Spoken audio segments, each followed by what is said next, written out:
Hello Aquarius, welcome to Guruma Hindi tarot. और ये reading है 30 जून से लेके 6 जुलाई तक की। तो चलिए देखते हैं कि आपके लिए क्या मैसेज है इस वीक में एंड आप क्या एक्सपेक्ट कर सकते हैं लव में। Messages for Aquarius.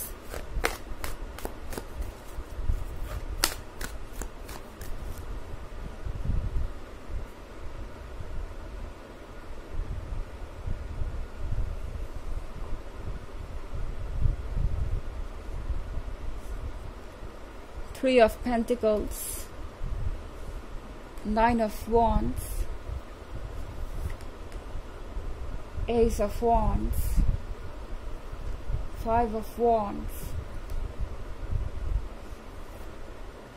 The Hermit. Okay. तो हमारे पास है Three of Pentacles. I think Aquarius finally आप में से बहुत सारे लोगों को वो बात सुनने को मिल सकती है जिसका आप इंतज़ार कर रहे थे। आपको लगेगा कि ये पर्सन अब इस रिलेशनशिप को लेके सीरियस हो रहा है। ये पर्सन आपके बारे में अब धीरे धीरे बात करने लगा है। ऐसा लग रहा है आपका टॉपिक अक्सर ही उठता रहता है इनके और इनके फैमिली के बीच। ये पर्सन अपने आइडियाज़ को क्लियर कर रहा है दूसरों के सामने एंड अपने रिलेशनशिप को डिफेंड भी कर रहे हैं। नाइन ऑफ वॉन्ड्स के साथ मुझे दिख रहा है क्लियरली कि ये पर्सन किसी ना किसी चीज़ को तो डिफेंड कर रहा है। ऐसा नहीं दिखाई दे रहा मुझे कि हाँ सब कुछ ओके है या हर कोई खुश है इनकी बातों से। हर कोई अग्री करता है कि उन्हें आपसे शादी करनी चाहिए, बट चाहे हालात जो भी है ये पर्सन जानता है कि इसे हैंडल कैसे करना है। ओके, ये आपको शायद अभी कुछ इसलिए ना बताए क्योंकि जब तक कोई रिजल्ट निकल के नहीं आता ये पर्सन कोई प्रॉमिस नहीं करना चाहता। वो नहीं चाहते कि अभी वो कुछ आपको प्रॉमिस करें और कल को वो उसे फुलफिल ना कर पाए। तो आई थिंक ये पर्सन बैकग्राउंड में कुछ प्लानिंग कर रहा है जो अभी आपके सामने नहीं है, पर शायद जल्दी ही आपको कोई सरप्राइज मिले। जल्द ही एस ऑफ वॉन्ड्स के साथ आपके जो ड्रीम्स है वो रियलिटी में मैनिफेस्ट हो जाएंगे। ओके, पर आपको इस वक्त कुछ पेशेंस ज़रूर दिखाना होगा क्योंकि ये पर्सन अभी बस शुरुआत कर रहा है इस नेक्स्ट स्टेज की एंड इसमें इन्हें अभी काफ़ी लड़ाई करनी पड़ रही है। ऐसा लग रहा है बहुत सारे लोग हैं जो इस रिलेशनशिप को अप्रूव नहीं कर रहे हैं या उनके अकॉर्डिंग कुछ प्रॉब्लम है। आपका पर्सन उन चीज़ों को ठीक कर रहा है एंड कोशिश कर रहा है कि सब कुछ एक प्लान्ड तरीके से हो। फिलहाल तो आपके पर्सन की यही कोशिश है कि कोई भी खफा ना हो, इस प्रॉब्लम का सलूशन निकल जाए, सब एक पेज पे आ जाए और आप दोनों एक साथ हो। बट अगर ज़रूरत पड़ेगी तो फाइव ऑफ वॉन्ड्स के साथ मुझे दिख रहा है कि ये पर्सन हर हालात में अपने रिलेशनशिप के लिए लड़ने के लिए तैयार हो गया है। शायद ये कोई ऐसी चीज़ है जो अचानक से नहीं हुई, यानी द हर्मिट का कार्ड है अगला। तो ये पर्सन ऐसा नहीं है कि एक दिन सोकर उठा और उन्हें सपना आया था कि अब उन्हें ये करना चाहिए, इस रिलेशनशिप को आगे ले जाना चाहिए और वो बस इस काम में लग गए। यहाँ पे द हर्मिट का मतलब है शायद आप दोनों के बीच कोई दूरी आई थी इससे पहले, या हो सकता है आप दोनों के बीच इस वक्त भी दूरी हो, कुछ इश्यूज हो, कुछ प्रॉब्लम हो। ये पर्सन देख सकता है कि किस तरीके से आप हर्ट हैं और वो ये भी जानते हैं कि इसके लिए वो रिस्पॉन्सिबल है। द हर्मिट के कार्ड के साथ इस पर्सन ने देखा है कि जब आप अपसेट होते हैं तो आप कितना बदल जाते हैं और कितना ज़्यादा आप सफ़र करते हैं। तो द हर्मिट के कार्ड के साथ इस पर्सन ने देखा है कि किस तरीके से आप खुद को अलग कर रहे थे उनसे जब आप बहुत ज़्यादा हर्ट हो गए, जब आप बहुत ज़्यादा डिसअपॉइंटेड हो गए। द हर्मिट का फेस इन्होंने खुद भी झेला है। ये पर्सन काफ़ी दुखी था, काफ़ी अकेला था। हालांकि इस अकेलेपन में एक अच्छी बात ये हुई कि ये क्लियरली देख पाए एंड समझ पाए कि इन्हें करना क्या है और इनकी ज़रूरत क्या है। तो द हर्मिट के साथ बहुत कुछ हो रहा है यहाँ पे एंड अभी शायद आपको कुछ इस चीज़ का साइन ना दिखाई दे, मगर ये आपके बैकग्राउंड में हो रहा है। ओके, आपके सामने नहीं है तो क्या, बैकग्राउंड स्टोरी ऑलरेडी क्रिएट हो रही है। बहुत सारे वॉन्ड्स हैं, हो सकता है आप किसी फायर साइन से डील कर रहे हो। हालांकि ये इतना ज़रूरी नहीं है क्योंकि ये बस एक जनरल रीडिंग है।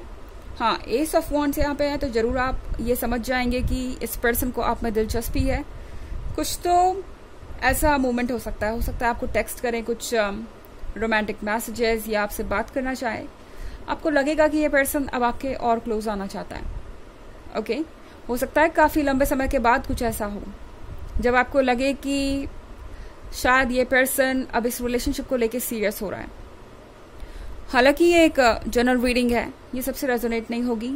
एनर्जी रिवर्स भी हो सकती है अगर आप क्रॉस वॉचर हैं।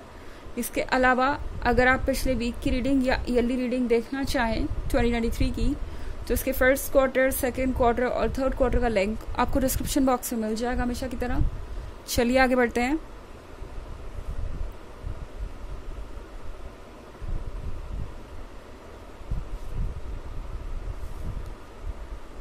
The Devil,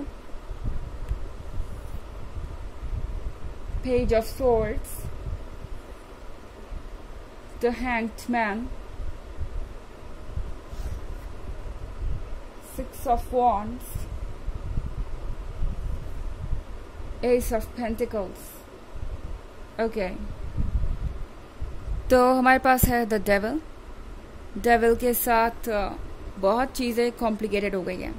आई थिंक कोई आपके रिलेशनशिप में प्रॉब्लम बना बैठा है और इस प्रॉब्लम को सॉल्व करना इतना भी आसान नहीं है जितना इस पर्सन ने सोचा था, मगर कोई फ़र्क नहीं पड़ता क्योंकि ये पर्सन भी हार मानने वालों में से नहीं है। अब ये जो हर्मिट के फेज़ में इन्होंने जो फैसला लिया है, इन्हें पता है कि अगर इन्होंने वो कमिटमेंट पूरा नहीं किया या फिर किसी भी तरीके का सेटलमेंट किया तो शायद वो इस हर्मिट के मोड में सारी जिंदगी रहेंगे। ये अकेलापन हमेशा उनके साथ रहेगा, वो कभी भी कंप्लीट नहीं फील कर पाएंगे। तो अब इस पर्सन ने सोच लिया है कि फाइनली वो कुछ तो करेंगे। पेज ऑफ सोर्ड्स के साथ ये पर्सन आपको वॉच भी कर रहा है। ओके, आपके बारे में जानना चाहते हैं, चाहे वो जहाँ से भी पता चले। अगर आप दोनों के कोई फ्रेंड्स हैं तो आपको जल्दी ही पता चलेगा कि ये पर्सन आपके बारे में कुछ पूछ रहा था।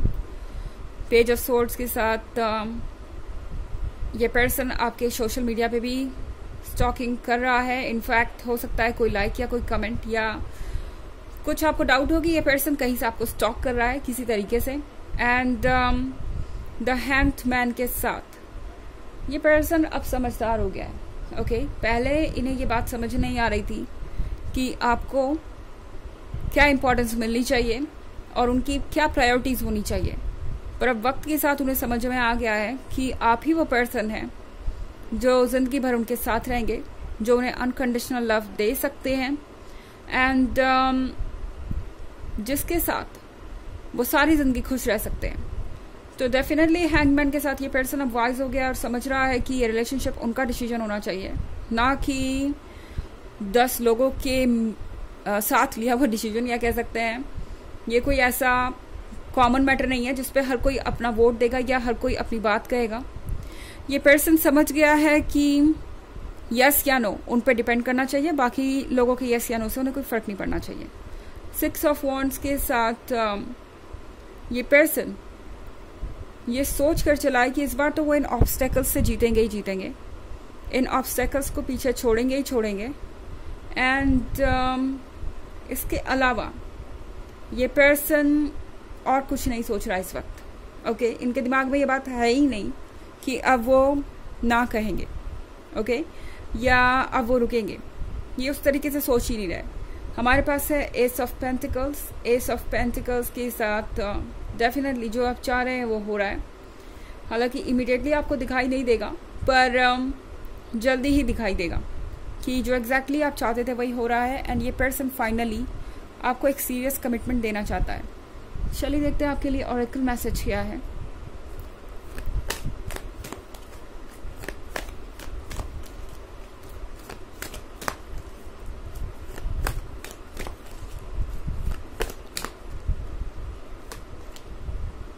ज्वान, ओके, तो ये भी खुद ब खुद आ गया यहाँ पे। Hope, love and acceptance, love is yours, recognize your divine worth, choose loving thoughts. तो ये कार्ड आपसे कह रहा है कि आप होप रखिए, उम्मीदें रखिए, क्योंकि लव आपका है और आपको ही मिलेगा। अपने डिवाइन वर्थ को पहचानिए, अपने वैल्यू को पहचानिए। आपको किसी को चेस करने की ज़रूरत नहीं, आपको खुद को बदलने की ज़रूरत नहीं। जो भी किया है इस पर्सन ने किया है और ठीक भी वही करेंगे। एंड इस वक्त आपको बस अपने बारे में अच्छा सोचना है क्योंकि आप वो डिजर्व करते हैं। ओके, जॉइन ऑफ आरपी है यहाँ पे, voice of truth, stand strong, focus on your purpose, release the fear of prosecution and speak your truth. तो ये कार्ड भी इनडायरेक्टली आपसे वही कह रहा है कि आपको स्ट्रांग रहना चाहिए और अपने प्रिंसिपल से हिलना नहीं चाहिए, अपने आइडियाज को चेंज नहीं करना चाहिए, जो सोच रहे हैं वो कहिए और बिल्कुल भी किसी चीज को गंवाने का डर मत रखिए अपने अंदर, क्योंकि जो आपका है वो आपका है and love is yours. Hope आपको कही रही है कि जो प्यार है वो आपका है। तो ये है रीडिंग इस वीक की। आई होप आपको अच्छी लगी होगी। Thanks for watching, till next video, bye.